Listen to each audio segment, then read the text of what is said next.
Kubrick is not a man who started with the great film. Hiroshima, mon amour, À bout de souffle, 400 coups, all these films were first features. And they were remarkable, and many others, the first Visconti, the first Bellocchio, the first Orson Welles, were great. Kubrick, not at all. I mean, if you look at Fear and Desire, you would not say this is going to be a great director. He's a slow starter, but he was very young, and he learned little by little. I think I can find three stages in Kubrick's career. The first stage is the very early films, which is really an apprentice work. The second, the films which are highly accomplished, like Path of Glory, The Killing, Lolita. Very good film. But still, even if they are wonderful films and some of the best films of that category, the crime film or the war film, I wouldn't say that they are totally different from anything you have seen before. The third stage is really starting with Dr. Strangelove, total revolution, and then every film, for me, is exemplary of a genre, because Kubrick has always worked within the Hollywood genre. He has made science fiction with 2001, in a way Clockwork Orange, which is a dystopia, but which belongs to the near future. Then there is Barry Lyndon, the historical period film.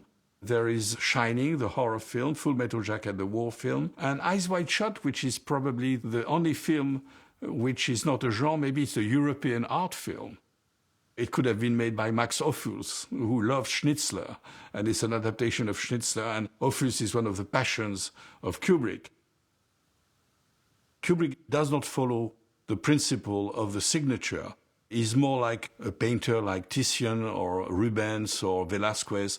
That is, he can do portraits, landscapes, still lives, mythological stories, and so on. He's not focused on only on one aspect.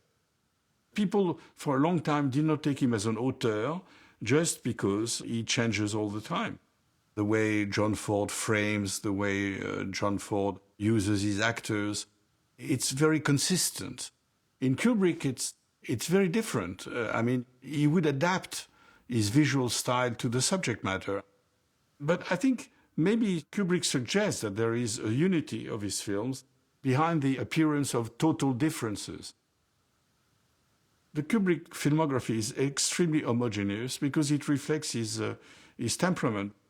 For instance, Barry Lyndon is also, in a way, a remake of Clockwork Orange, because it's also a film in two parts.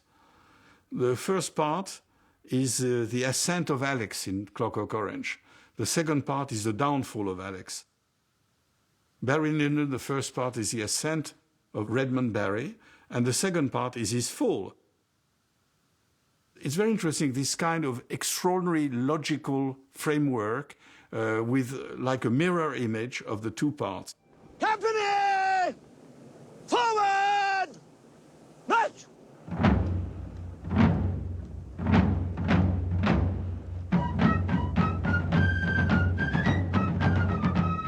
Kubrick told me once that he took profit of two things. First, the silent cinema, which can be very quick in changing. You don't have to explain. You have one caption and you are 10 years later. So he said, I learned the economy of style from the silent cinema, and the same economy of style from commercials. In commercials, you have to tell your message in 3 minutes. And there is a condensation that he really enjoyed very much, and particularly as a photographer. He liked the idea of capsuling an image, telling something very quickly and very forcefully. To make a long story short, 6 hours after they met, her ladyship was in love. And once Barry got into her company, he found innumerable occasions to improve his intimacy, and was scarcely out of her ladyship's sight. I think that the fact that Kubrick wants to be very precise, almost documentary in his approach, like whether it is science fiction like 2001, he had all the contributions of the best experts in space travel and so on, or in Barry Lyndon, which is set in the past, where he looked at thousands of paintings of the time to recapture exactly the clothes, the sets, or the furniture of the time. Comes probably from his first activity, which is photographer and documentary. He made 2 short documentaries at the beginning of his career, Flying Padre and The Day of the Fight. But that does not exclude the visionary. A lot of visionaries have first to put their foot on the ground. They have first to have a kind of stability. Like if you fly, you need a good launching pad. So they need this kind of realism and stability for their imagination to work. And after that, you can develop a narration, you can develop a story, and so on. Kubrick has filmed only adaptations of books except the first 2 ones, and this explains why he stuck to adaptations, because he was extremely dissatisfied with the first 2 films. He banned the first one, he didn't want anybody to see it, and he did not like very much Killer's Kiss. And I think the same as we could say that he needs a documentary approach to Fly, he needs probably, even if he was a man of great imagination, but the imagination had to come from something that exists already.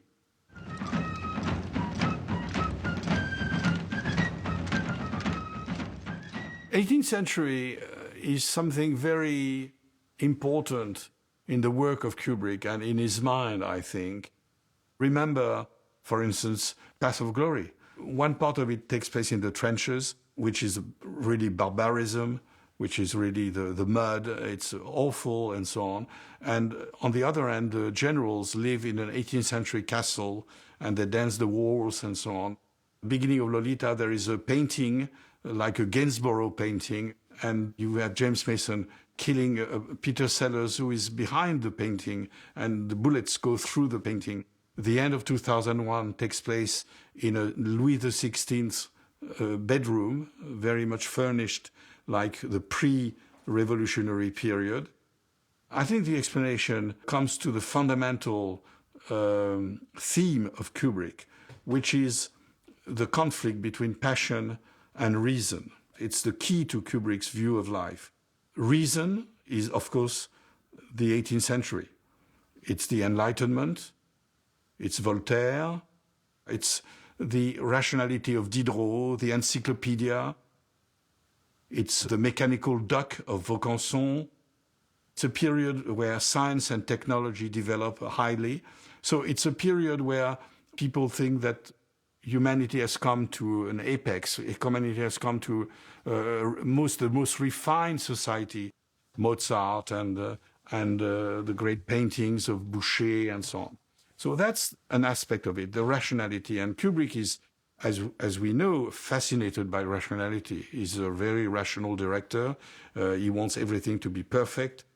And yet, it's also the century of sensuality, the century of passion, the paintings of Fragonard, the paintings of passionate love stories. It's Laclos, the dangerous liaison. It's Beaumarchais, the marriage of Figaro. All the psychoanalysis of Freud is to explore the way the passions submerge the intellect, that man is 90% a beast, 10% a Nobel Prize, and that the beast is always lurking there and ready to pounce on you, and nobody is really protected from chaos. So I think that Kubrick can be explained by this opposition, this very strong 18th century opposition, how a century of rationality can end up in carnage, how a brilliant society can end up in savagery. Barry Lyndon, his relationship with a stepson, creates this incredible scene where you have the concert, which is an 18th century piece of civilization with beautiful framing, and then suddenly handheld camera, eruption of the brawl on the floor, people fighting like the apes in 2001, stepfather and son hitting each other, So you have the opposition even in cinematographic style, because the beautifully composed frame and the handheld camera. But you have that scene again before in the war. They march beautifully well, like all these 18th century battles where everybody goes to the fire in total perfect order. The camera frames these soldiers going in the fields. And then you have the boxing match where suddenly the violence erupts. And in Kubrick, you have very often the symmetric compositions followed or preceded by confusion and chaos. Contrary to a number of formalists like Joseph von Sternberg or Robert Bresson, who are afraid of actors, who wants them to be dominated and even try to annihilate anything that looks like playing, making them puppets or model, as Bresson said. I think that Kubrick was in love with actors, which is rare in such a formal director who is really so much captivated by style and by photography and by mise en scène and so on. Here's to a long and happy life together. A long and happy life together. And there are two kinds of actors in Kubrick's film. The actors are either totally neutral. If you take Ryan O'Neal in Barry Lyndon, he's very little expressive.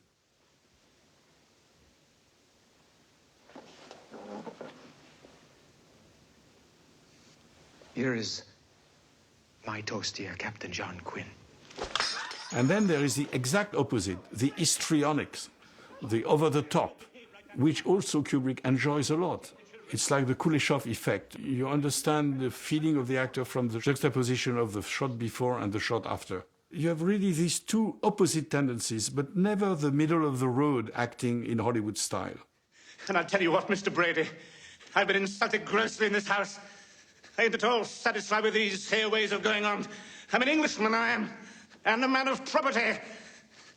And as for this impudent young swine, he shall be horsewhipped. Mr. Quinn can have satisfaction any time he pleases by calling on Redmond Barry, Esquire of Berryville. I think these two types of acting create a distanciation because none of them brings you immediate emotions. I'll see the boy home.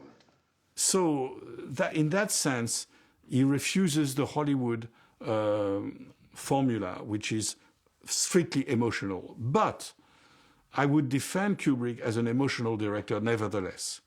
Because I think when people say that he was cold, that there was coldness in his approach to life, I don't agree at all. I think the films of Kubrick are highly emotional, but it is a distillation of emotion. The emotion is there, lurking, it's present, but you have to watch for it. And my argument is that Kubrick is always on the side of the victim. He's never on the side of the virility of the character. He's always on the side of the characters who are being beaten. He's on the side of Lady Lyndon when he puffs on her face. And at the end, she ends in melancholy and so on, totally lost in her castle, all by herself. Now, this goes hand in hand with another aspect of Kubrick, which people have not enough emphasized, is that the fact that he takes sides with the victims is also complemented by the fact that he satirizes the strong people. In Kubrick, the men of power are always stigmatized. The generals in Path of Glory, the politicians and the generals in Dr. Strangelove, they are being ridiculed. In Barry Lyndon, there is a captain who is looking like a buffoon. Kubrick is an anarchist. He's an anarchist who is against power, whatever religious power, military power, political power. But at the same time, because he's afraid of everything, he's an anarchist who wants stability, whereas normally the anarchist wants the destruction of the state. But Kubrick, it's in his mind. I don't think that Kubrick was as conscious as I may sound about his intentions. And as a Freudian like Kubrick, he must have known the process of creation is very complex and escapes the artist very often. For instance, Clockwork Orange and Barry Lyndon. I don't know if he saw exactly that there was a repetition.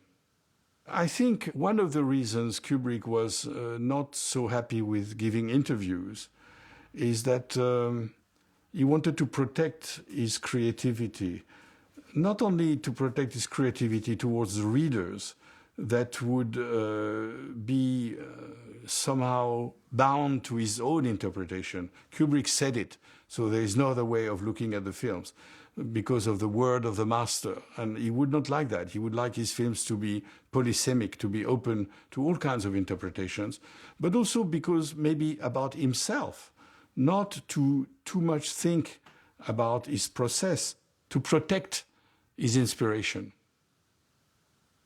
I would not cut one shot of Barry Lyndon, not one shot. And Kubrick did not cut one shot of Barry Lyndon, which is interesting because when he showed The Shining, he cut something like 10 minutes in the film, and even after that 30 minutes in the film. First, the end of the film was cut, and then he cut for the European world version half an hour, from 2:30 to 2 hours. He cut 20 minutes in 2001 after the Washington premiere. But he never touched Barry Lyndon, and he could have, because the film was a box office flop, which means that he was very lucid about his own work, that he could really easily eradicate part of a film. It's a film that sums up life from youth to death, from rich to poor.